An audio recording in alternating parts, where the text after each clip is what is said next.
ওই গ্রাম চাই যে গ্রামে সঠিক সমিতি থাকবে, সঠিক পল্লী ব্যবস্থাপনা থাকবে, গ্রামের মানুষের মধ্যে ঐক্যবদ্ধতা থাকবে এবং সেই সবুজ বিপ্লব, সেই সমিতি, সেই উন্নয়ন, সেই ঐক্যবদ্ধতাকে আমাদের আবার ফিরিয়ে নিয়ে আসতে হবে। আজকে এই জাতীয় দিবসের মাধ্যমে এটা আমাদের অঙ্গীকার করতে হবে। আমাদের সৌভাগ্য শহীদ রাষ্ট্রপতি জিয়াউর রহমান এবং দেশনেত্রী বেগম খালেদা জিয়ার যোগ্য উত্তরসূরি হিসাবে বর্তমান প্রধানমন্ত্রী জনাব তারেক রহমানকে আমরা পেয়েছি। এই মন্ত্রণালয়ের সৌভাগ্য সরকার এবং দলের সর্বোচ্চ দ্বিতীয় নীতি নির্ধারক আমাদের মাননীয় মন্ত্রী মির্জা ফখরুল ইসলাম আলমগীর সাহেব আমাদের অভিভাবক। আমরা মাননীয় প্রধানমন্ত্রী জনাব তারেক রহমানের নেতৃত্বে এবং আমাদের অভিভাবক মাননীয় মন্ত্রী মির্জা ফখরুল ইসলাম আলমগীরের নেতৃত্বে আমরা পল্লী উন্নয়ন এবং সমবায় বিভাগের সকল সেক্টরকে আগামী দিনে এমনভাবে ঐক্যবদ্ধভাবে তৃণমূল পর্যায়ে আমরা কাজে লাগাবো যেন গ্রামের অর্থনীতি আমাদের অন্য একটি পর্যায়ে চলে যায়।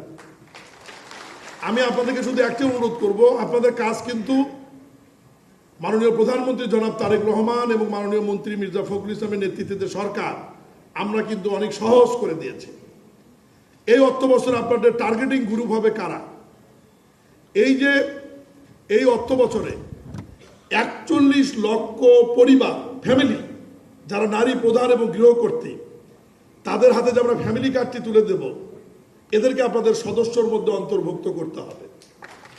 এই অর্থ বছরে বিএনপি সরকার 43,000 কৃষকের হাতে কৃষক কার্ড এবং অর্থ তুলে দেবে। এই 43 লক্ষ কৃষককে আপনাদের টার্গেটিং গ্রুপের মধ্যে নিয়ে এসে ঐক্যবদ্ধ করতে হবে। আপনাদের আলাদাভাবে লোক খুঁজবার দরকার নেই, লোক সরকারই আপনাদেরকে তৈরি করে দিচ্ছে ফ্যামিলি কার্ড, কৃষক কার্ডের মাধ্যমে। আমি বক্তব্য বাড়াবো না।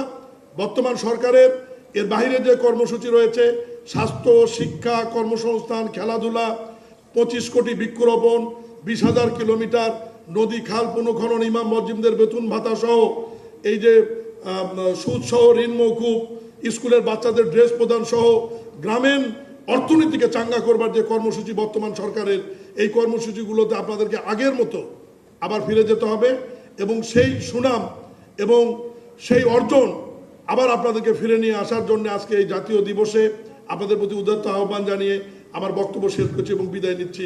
আসসালামু আলাইকুম রহমতুল্লাহ।